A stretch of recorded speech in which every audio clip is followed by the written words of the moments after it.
안녕하세요, 여러분. 이제 곧 겨울이 다가오는 계절에 처음으로 이런 자리에서 인사드리게 되었네요. 저는 올해 45살이 된 여자입니다. 정말로 완전히 새 사람이 되어서 인생을 다시 시작하고 싶은 그런 마음으로 살아가고 있어요. 이런 생각을 하게 되기까지 무려 6년이라는 시간이 흘렀습니다. 6년 전에 법적으로 이혼을 했거든요. 완전한 자유를 얻게 되었지만 마음을 정리하는 데에는 이렇게나 긴 시간이 필요했어요. 이제야 비로소 말할 수 있다는 게 이런 느낌이구나 하는 걸 매일매일 실감하며 지내고 있습니다. 결혼 생활 동안 여기저기서 상처를 받으며 정말 누더기가 된 기분이었는데 6년이 지나고 나니 마음도 다시 살아나고 싶어지더라고요. 마치 거세게 소용돌이치던 흙탕물이 점점 잠잠해지면서 가라앉을 건 가라앉고 맑은 물이 위로 떠오르는 것처럼 제 마음도 시간 속에서 많이 정화된 것 같아요. 오늘 이 자리에서 모든 걸 털어놓는 것으로 그동안 가라앉아 있던 찌꺼기들을 완전히 씻어내려고 해요. 그러니까 제 말이 좀 서툴더라도 이해하고 들어주시면 정말 고맙겠습니다. 이혼하고 몇 년이 지난 후에 남자친구를 만나게 되었어요. 저는 회사에서 웹디자이너로 일하고 있고 그 사람은 업무상 만나게 된 분이었습니다. 가까워지면서 제가 이혼한 사실을 알게 되었죠. 그런데도 그 사람은 전혀 신경 쓰지 않는다고 하더라고요. 굳이 그런 표현까지 할 필요는 없었는데 그 사람 나름대로 저를 진심으로 생각하고 있었나 봐요. 듣자마자 바로 저는 전혀 상관없어요. 요즘 한번 경험해 본 사람이 오히려 현명한 선택을 할 수 있는 거 아닌가요? 라고 말하는 거예요. 그 모습이 얼마나 당당하고 멋있던지. 사람이 누군가에게 반하게 되는 건 정말 예상치 못한 순간에 찾아오는 것 같아요. 그렇게 저희는 연인이 되었고 제 인생에도 새로운 봄날이 시작되었답니다. 2년 가까이 만나고 지내다가 드디어 그분이 결혼 이야기를 꺼내게 되었어요. 그런데 기분이 참 이상하더라고요.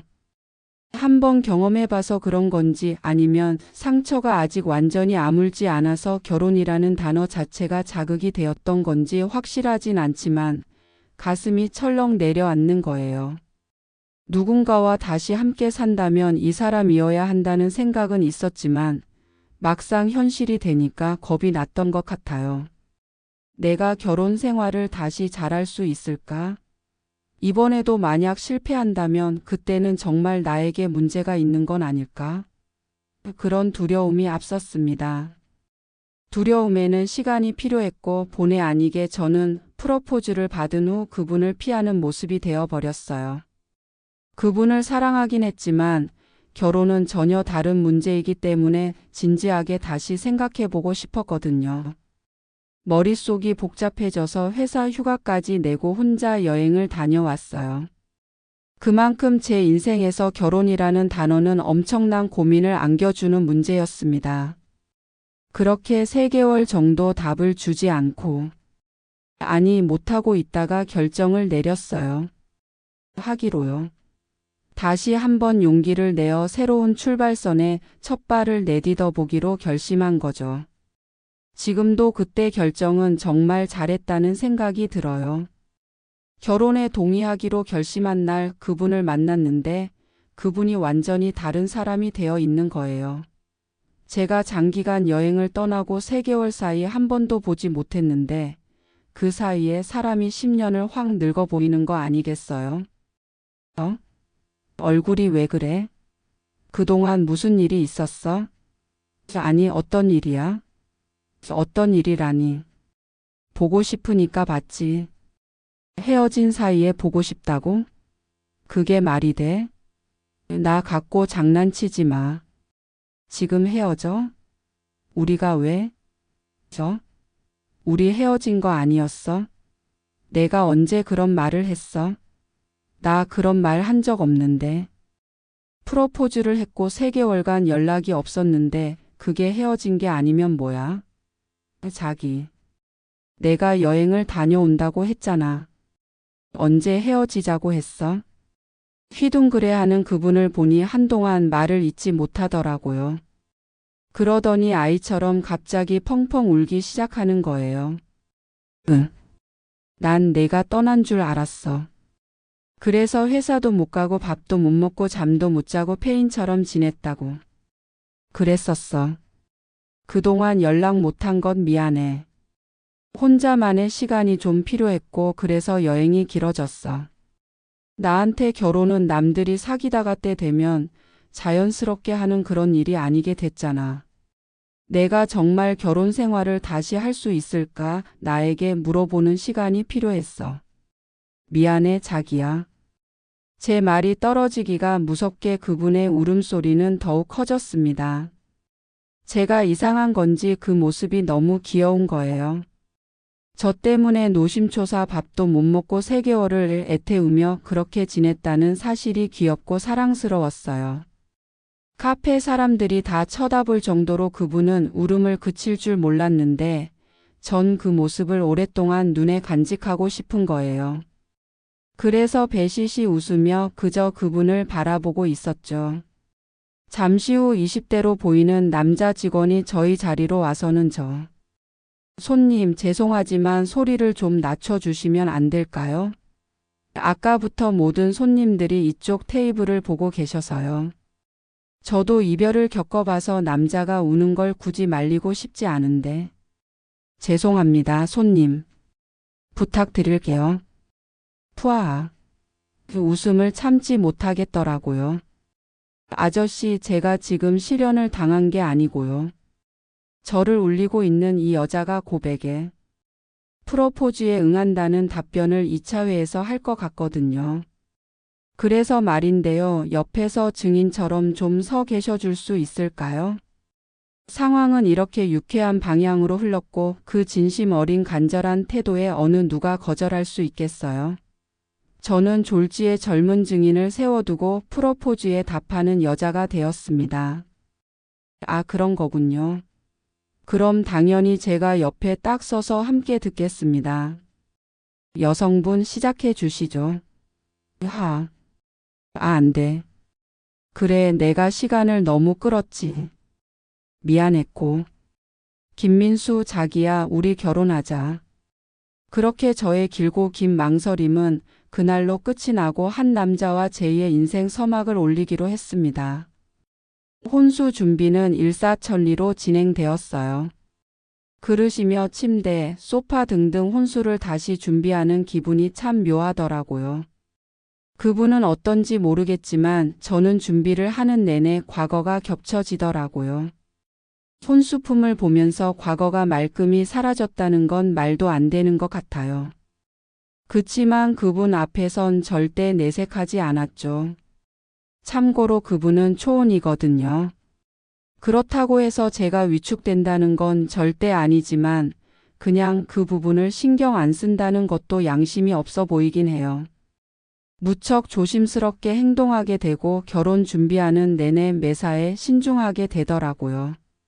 첫 결혼 때는 좋으면 무조건 오케이 이런 식이었고 마냥 들뜬 기분으로 다녔던 기억이 나거든요.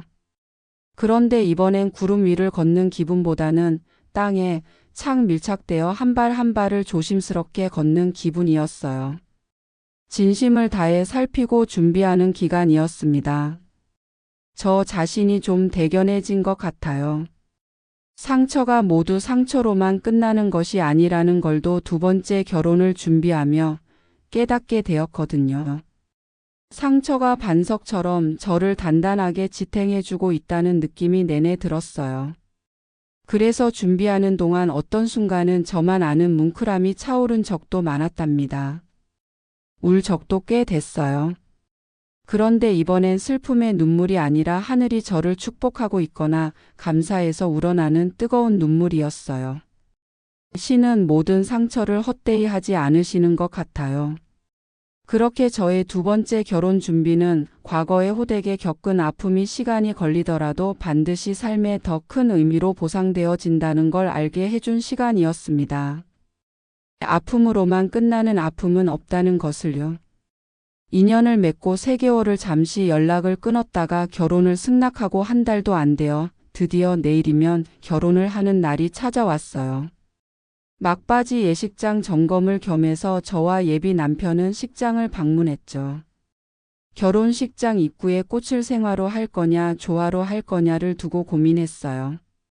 마음 같아선 생화로 향기롭고 아름답게 꾸미고 싶었는데 생화가 좀 비싸더라고요. 그런데 제가 고민하는 걸 지켜보던 예비 남편이 먼저 말을 꺼내는 거예요. 자기야, 그냥 생화하자. 일생에 한 번이잖아. 우리 인생의 첫 시작 가장 좋은 것들로 세팅하자. 자기 그럴까? 그래. 저희 생화로 꾸며주세요. 장미랑 섞어서요. 어쩜 남자가 장미라는 것도 다 알고 있더라고요. 그분의 자상하고 세심함에 또 한 번 감동하고 있던 그때 갑자기 벼락 같은 일이 벌어졌습니다. 이씨, 저기 내 남자 내놔. 저희는 둘 다 순간적으로 뒤를 돌아보고는 의심케 하는 광경을 보게 되었어요. 다름 아닌 전 남편과 전 시어머니, 전 시누이가 식장에 나타난 겁니다. 이게 대체 어찌된 일인지. 전 순간 내가 지금 악몽을 꾸고 있나 싶었어요. 꿈인지 생시인지 확인도 하기 전에 전 시누이가 저를 향해 달려오는 게 아니겠어요? 야, 이 더러운 년아. 뻔뻔하게 환장했네. 이 남자는 내 오빠 남자야. 어딜 넘봐? 이혼녀 주제에. 에라이 정말. 우리 집 망신 다 시켜놓고 어디 가서 할 소리는 있다고 생각하니? 이혼하더니 고작 남의 남자 만나려고 그렇게 폐악을 떨고 소송까지 하고 그런 거냐? 시누이와 시어머니, 전 남편까지 차례로 줄줄이 속사포처럼 제 앞에서 소리치는데 맞지 않아도 몽둥이로 흠씬 두들겨 맞은 것 같았어요. 이게 다 무슨 소리인지. 정신을 차리고 일단 맞섰습니다. 지금 뭐 하는 거예요? 여기까지 해오신 거예요? 그래서 여기까지 쫓아와서 제 인생 망치려고 작정을 하신 겁니까? 야, 말을 똑바로 해. 인생은 내가 날 망쳤잖아. 아니 형님, 그게 대체 무슨 소리예요? 뭐하니 형님이야? 남의 남자 꼬셔가면서. 밑도 끝도 없이 말씀이 너무 심하잖아요. 남의 남자를 꼬셨다니요? 그럼 여기 있는 이 남자가 형님이랑 무슨 관련이 있다는 거예요? 잠깐의 정적이 흘렀어요. 야, 왜 꿀먹은 벙어리야? 이거 없냐? 묻잖아, 나랑 관련 있냐고. 말없는 그분을 보며 저는 몹시도 불안해지고 있었습니다. 뭐야? 왜 말이 없어? 이 사람 말대로 진짜 그런 거야? 이거 꿈이야? 목석처럼 서 있는 그분을 톡톡 치고 팔을 흔들어 봐도 그분은 땅만 쳐다보고 있는 거예요. 침묵은 긍정의 뜻이죠. 마지막 기회야. 지금 여기서 말해봐. 뭐야? 그게 내가. 저는 얘 맞지? 그럼 첫 데이트 때 자기 엄마 데리고 나왔다는 그 무개념녀? 그렇습니다. 세상에. 지금 여기 있는 제가 결혼할 때 저 예비 남편과 사귀던 전 여친이었습니다. 세상에 어떻게 이런 일이 있을까요? 제 남편에게 얹혀 사는 시누이가. 아니, 첫 여자친구랑 첫 데이트를 하기로 한 날 자기 엄마를. 그러니까 제 전 시어머니를 데리고 함께 나왔다는 거예요. 그러면서 아주 고급 스테이크 집을 데려가더니 인당 20만 원짜리 식사를 시켰다는 거예요. 남편은 자기 혼자만 먹을 수는 없으니까 맞춰서 3명이서 60만 원을 첫 데이트에 쓰게 한 거죠. 식사만 했으면 말도 안 해요. 그렇게 호구가 되고 나서는 그 다음은 쇼핑이나 하자며 백화점을 데려가더래요. 저희 남편이 참고로 거절을 잘 못해요. 또 남자 자존심이 있으니까 오늘만 잘 마무리하고 다시 안 보면 되지 뭐 하는 생각으로 일단은 그들이 하자는 대로 했다고 해요. 참 답답하죠. 눈치로 보면 알 수 있는 건데. 아니, 첫 데이트에 자기 엄마랑 같이 나오는 여자가 어디 있어요? 이상한 걸 넘어서 참 이상한 거죠. 여하튼 그렇게 셋이서 백화점에 갔어요. 그게 제대로 된 고생의 시작이었죠. 쇼핑을 하던 모녀는 처음에는 슬금슬금 남편 눈치를 봐가면서 이거 예쁘다. 아, 저거 갖고 싶다 이런 식으로 선물 받으면 얼마나 좋을까 하면서 자기들끼리 속닥속닥 하더라는 거예요. 그런데 그 소리 갖고 들리게 되더라고요. 저희 남편 수더분하게 생겼어도 멍청한 사람이 아니거든요. 뭔가 찜찜한 기운이 돌더래요. 그래서 일부러 더 모른 척 했는데 이 모녀들이 안 통하니까 강도를 높이더래요. 어머, 요즘 남자들은 이런 거 여자한테 잘만 선물하던데. 내 딸이 마음에 안 드는 건가? 어째 진짜 아이 쇼핑만 하게 만드네. 이러면서 아주 노골적으로 압박하는 거예요.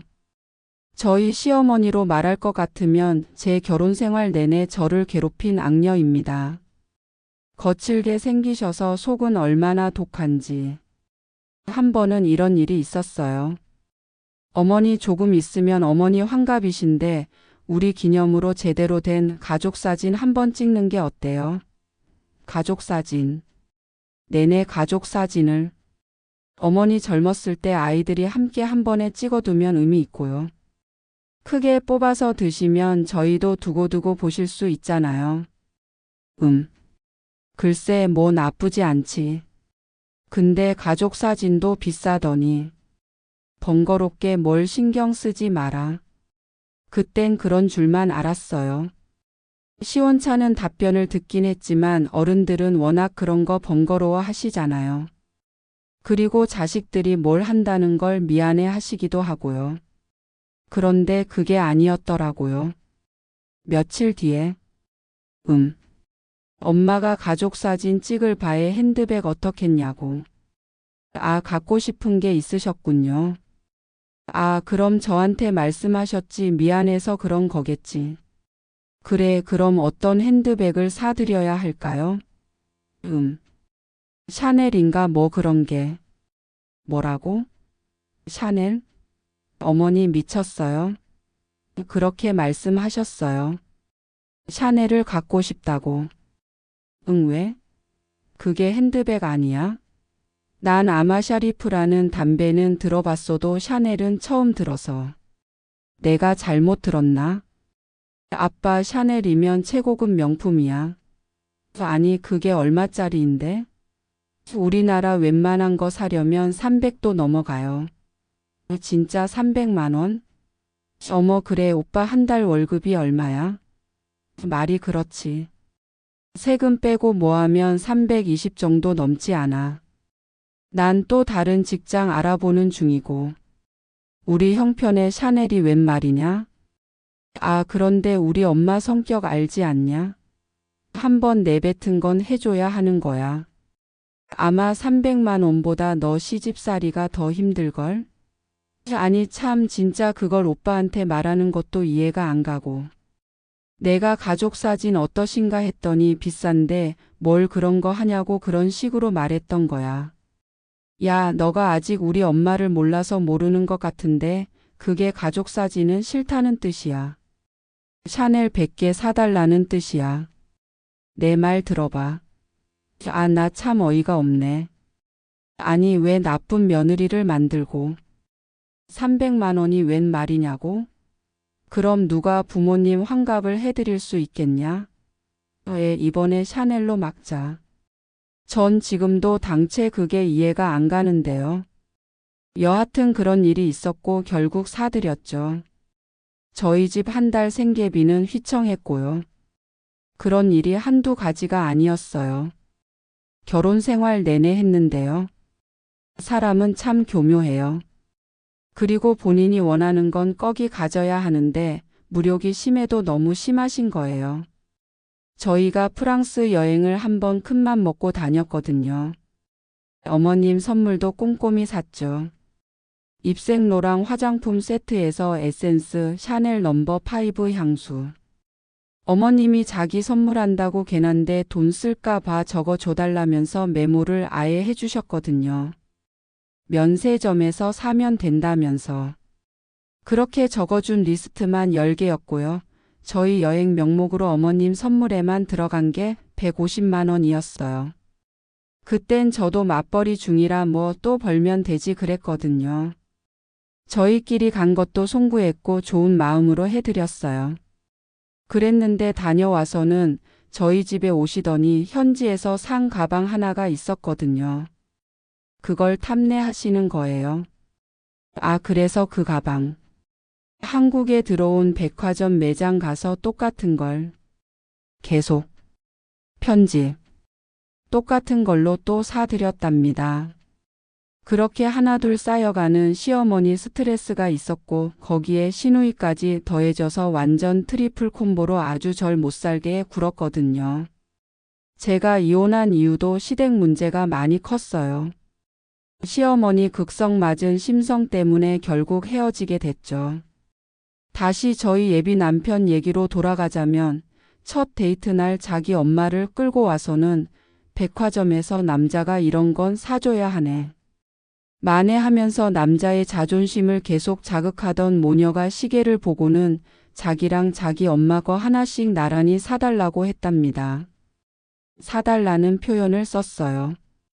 저희 예비 남편도 그때까지는 순수하게 100만 원 정도를 뭔가 첫 데이트 때 쓰고 있었는데 더 안 되겠다 싶어서 오늘은 여기서 그만 헤어지자고 했더니 저희 전 시어머니가 갑자기 미술관도 특별전이 있다면서 시계까지 샀는데 감사 인사로 미술관 한 바퀴 가자고 그러더라고요. 그래서 갔답니다. 저희 남편이 그런 게 좀 있어요. 미술관에 가서 결국 사단이 나고 말았죠. 꿍꿍이가 있었던 거예요. 저희 전 시어머님이 저 손님 잠시 검문 좀 하겠습니다. 무슨 검문이요? 저희가 지금 돈 한 푼 분실이 발생했어요. 그거랑 저희가 무슨 상관이죠? 저희 미술관은 사각지대 없이 모든 소장품이 360도 관찰되는 첨단 소형 CCTV가 설치되어 있습니다.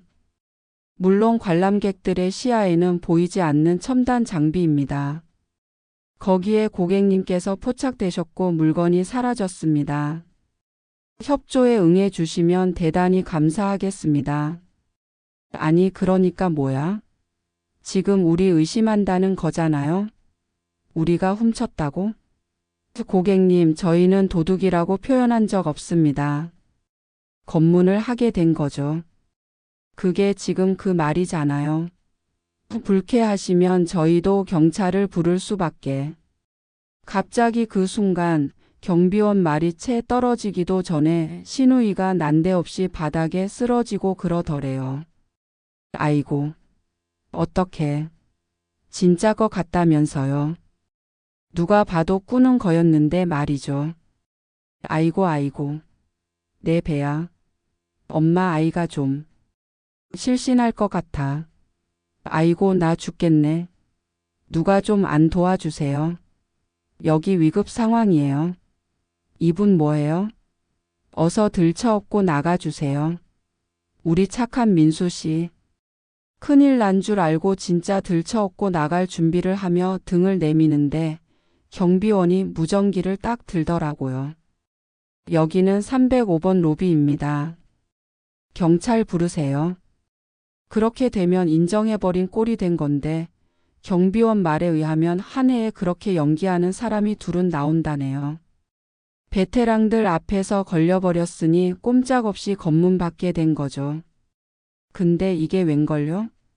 가방 열자마자 돈 한 푼이 쏙 앞으로 쌓여 있다는 거예요. 마치 생리대처럼 그게 거기 포장을 뜯고요. 그것도 들킬 때도 성희롱이니 뭐니 난리치는 바람에 의심만 더 확실하게 만들었다죠. 경비원이 흰 봉투를 꺼내며 이게 뭐냐? 고. 미술관 도서 납품업체 뭡니까? 아우. 정말 시작부터 끝까지 있을 수 없지만 정말 제 인생에서 이렇게까지 바닥까지 떨어진 적은 없었습니다. 물건 훔친 걸로 몰렸더라고요. 시어머님이 망을 보고요. 시계 선물에 보답한다며 데리고 간 곳이 예비 남편은 이들의 완벽한 병풍막이 되었던 거죠. 보기 좋은 한 쌍의 부부와 어머님, 그렇게 평범한 가족처럼요. 그때 저희 남편도 공범으로 몰려서 조사 꽤나 받았다고 해요. 이게 저희 남편과 제 전 시댁 식구들이 얽힌 전말입니다. 그런데 오늘 또 그들이 제 인생에 나타나서 행패를 부리기 시작한 겁니다. 아니라 그들이 인생에서 헤어진 지 6년이 됐지만 제 인생을 아직까지도 위협하던 건지 어찌됐든 저와 제 예비 남편의 앞길을 막고 있는 것이죠. 이 손 놓으세요. 누가 당신 남자야? 아직도 정신을 못 차렸어? 어디서 철면피라고 함부로 나불거려? 이 언니는 빠져. 남의 남자 꼬셔놓고. 아니 보세요. 당신이랑 이 남자 헤어진 게 언젠데? 한 50년 전 얘기를 지금 와서. 야, 너 때문에 우리 헤어진 거야. 너 아니었으면 이 남자 내 앞에 계속 있었어. 전 시누이는 그렇게 거짓말도 말도 안 될 억지를 부리기 시작하는 겁니다. 저랑 제 예비 남편은 사귄 지 2년 반 정도 되고 저의 시누이란 남편이 만난 것도 4년도 더 전 시기인데 대체 이 여자의 계산법은 어디서 나온 건지. 말도 안 되는 소리 짓거리지 마시고요. 소란 피우면 신고할 수도 있어요. 야, 남의 남자 빼앗아 놓고 내가 결혼을 어떻게 해? 양심도 없어. 여기서 둘이 헤어져야죠. 뭐라고요? 헤어지라고 하시죠. 아니, 여기서 헤어지라고? 사람 말 못 알아듣는 거예요. 아, 참 뚜껑이 열리니까 꼭지가 돈다니까. 이거 봐, 이 남자 아무 말도 못하고 있잖아. 정말 여기서 이럴 거예요? 게임 같은 거 쳐도 유분수지 너무 하시네요. 그러자 지금까지 어찌된 일인지 아무 말 안 턴 시어머니가 거들기 시작하는 거예요. 너는 한때 내 며느리였는데도 이렇게 나왔어서 내가 얘를 또 잃었어. 그나마 그동안 내가 사랑 맛 좀 볼 수 있었던 건데. 남의 거 빼앗으면 천벌 받아. 남의 거요? 하. 어머머머. 예전에 바로. 어머님 아니 아주머니 말 한번 잘 하셨네요. 남의 거 탐하면 천벌 받을 줄 아시죠? 지금 이것도 같은 말 치는 거 제가 다 아는데. 그 뭐더라? 옛날에 인조 뭐냐? 절도단 있었다지요? 아, 그러고 보니까 여기서 얼마 안 멀어요. 거기 아시죠? 예진 미술관이라고. 거기서 이 모녀가 미술관 액세서리 훔쳤다가 잡혔다지요. 얘가 무슨 소리 하는 거야? 지금. 어머, 아직 뉴스 못 보셨나요? 경비원 인터뷰도 실렸는데 일간지에. 익숙해서 붙잡혀가지고 복통이 일어났다고 바닥에 막 뒹굴며 쇼했다면서요. 그럼에도 불구하고 모녀 절도단 잡았다고 그 경비원 표창까지 받은 거 신문에 사진도 대문짝만하게 났는데. 아, 바쁘셔서 못 보셨나 보네요. 어떻게 제가 보내드려요? 아, 하나 더요. 이번엔 또 어디서 핸드백 남한테 선물 받아서 다시 끌고 다니시나요? 결혼 생활 때 시누이란 이유로 저한테 핸드백 크다고 간 거 죄다 백화점에 대박 샀죠. 아직도 남 등쳐먹고 사세요? 말문이 막혔는지 전 시어머니와 시누이는 쩔쩔매기만 할 뿐 벙어리처럼 갑자기 입을 다물더라고요. 그런데 복병이 또 어디인가 있다고. 그때 전 시아버님이 등장하시는 거예요. 아예 상무님. 안녕하십니까? 저희 홀딩턴 폼을. 당신 여기 웬일이야? 전 시어머니랑 시누이 표정이 당황한 기색이 역력했어요. 아버님 안녕하세요. 어우 오랜만이다. 아니 어떻게 여기서 만나지? 제가 다시 결혼하거든요. 그런데 오늘 어디선가 나타나셔서 자기 남자를 빼앗아갔다고 난리를 치시네요. 어떻게 된 일인지 아버님 아세요? 원. 무슨 소리야? 아예? 애인이 있어요? 아, 그래. 깨 우리 나중에 다시 얘기하자. 내가 지금 영업차 와서. 그러곤 제 뒤로 쏜살같이 달려가더니 상무님. 홀딩턴 본사 5층 결혼 준비하시는 분 어떻게 하면 될까요? 저희 전 시아버님은 참고로 결혼용품 납품업체 사장님이거든요. 알고 보니 제가 결혼하기로 한 결혼식장이 저의 전 시아버님 거래처더라고요. 영업차 나오신 날 이 요상한 광경을 보게 되신 거죠. 상무님, 저희 결제건을. 김 사장님, 우리 얘기를 좀 다시 해야겠는데요. 그게 무슨 말씀이신지. 사실은 여기 계신 분들이 아까 아버님이라고 부르길래 관계를 파악해버렸습니다. 여하튼 전 며느리분이 저희 고객이시라. 내일 이곳에서 결혼을 성대하게 하시거든요. 저에겐 특급 손님이기도 하신데. 지금 이 광경에 제가 응대차 나왔다가 오가는 얘기를 다 듣게 되었습니다. 미술관 절도 사건의 뉴스를 찾아보니까 실제로 그런 일이 있더군요. 뭐 그 외에는 사적인 부분들이니까 언급은 하지 않겠습니다. 그런데요, 절도 이력이 있는 가족의 회사와는 납품 거래를 하는 게 맞지 않다는 생각이 듭니다. 상무님, 그런 법이. 하하, 네, 맞아요. 그런 법이 없지요. 그런데 저희 식장 방침이. 더 정확히 말해서는 선배가 운영하시던 이 결혼식장을 상무로서 물려받은 경영자인 제 방침에는 그런 법이 있습니다. 그러니 너무 섭섭하게 생각지 마시고요.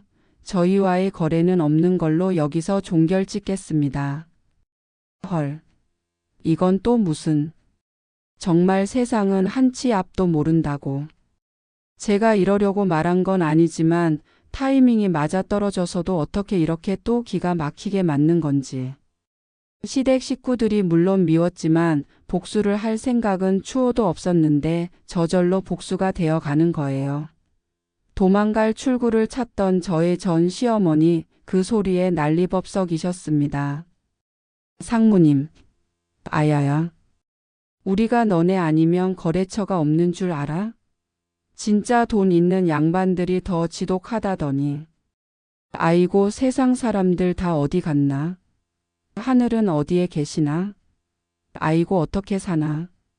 다들 시장이 꽉 막혔어. 그런데 그분 한 분. 전 그냥 상냥한 관계자님인 줄 알았지 경영자인 줄은 몰랐네요. 아주 단호하시더라고요. 눈썹 하나 까딱 안 하시면서 들으시는 거예요. 그러곤 저희 전시댁 험악한 분위기에 이마를 또 찡그리셨어요. 무전 쳐서 경찰 부르세요. 그 소리에 죽겠다고 하던 전 시어머님이 거의 벌떡 일어나서는 야. 그런 식 하니까 우리가 가자. 당신들도 나가. 우리가 뭐 여기 아니면 거래처가 없어? 에러투성이면서 전 남편, 전 시누이, 저희 전 시아버님까지 자기 몸 추스르며 황급히 건물을 빠져나가더라고요. 야, 이 모든 일이 몇 년에 걸쳐 벌어진 기분이. 그때 돼서야 실감이 들면서 정신이 혼미해지는 거예요. 그제서야 제 예비 남편 저를 안고서 또 펑펑 우는 거예요. 자기 때문에 험한 꼴 당할 것 같다면서. 전 그런 거 따질 겨를도 못 느꼈고 그때 돼서야 몸이 부들부들 떨리더라고요. 주변 사람들 시선이 느껴지기 시작했어요. 자기야, 일단 나가자. 나가서 점검을 다시 봐야지. 아, 일단 나가. 내일 결혼식이잖아. 내일 봐도 돼. 집에 가고 싶었어요.